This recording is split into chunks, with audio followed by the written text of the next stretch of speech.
bên gió rét đò đưa khách xa, lao sao bay gió mờ rung bóng trăng, đêm nay không gian chìm trong giá vàng, con đò sang kể lúc vang bóng người chiến sĩ xưa, đã căm dư do mùa thu thối đưa, đêm nay đông sang mà tình vẫn chưa về đò xưa, mà đò hùng binh ăn thầm sông ước trong hồn, bồi hồi cao vắng như hoài lẫn theo người lái đò đưa, tiếng còi trong sương đêm,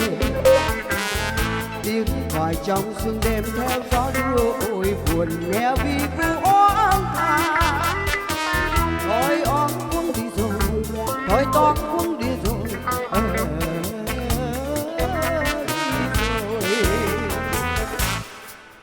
con ơi lòng mẹ u thương cha chào mãi dặm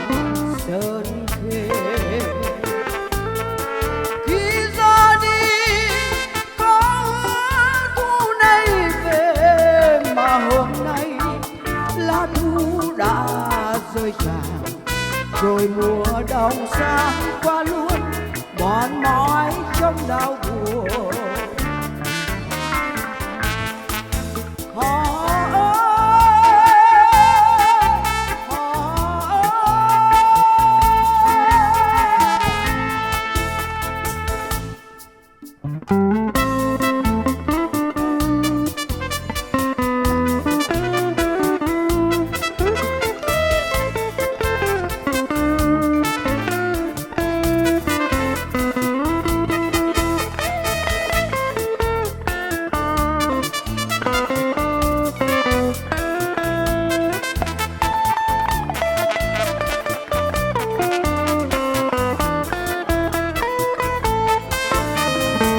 Bên gió rét đò đưa khách xa, lao sao ven sông mờ rung bóng trăng, đêm nay không gian chìm trong giá vàng, con đò sang kể lúc vang bóng người chiến sĩ xưa, đã căm dư do mùa thu thối đưa,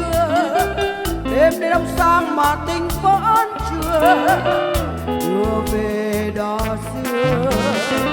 mà đò hùng binh âm thầm sông lửa trong xưa, hồi còi gà ván như hòa lẫn theo người lái đò đưa, tiếng còi trong sương đêm, tiếng còi trong sương đêm theo gió đưa ôi buồn nghe vì vu oán tha, thôi toán quân đi rồi, thôi toán quân đi rồi,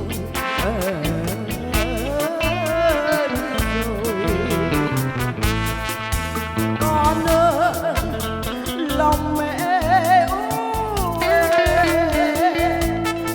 thương cha chào mãi dặm sơn khê, khi ra đi có thu này về, mà hôm nay lá thu đã rơi tràn, rồi mùa đông sang qua luôn mòn mỏi trong đau buồn.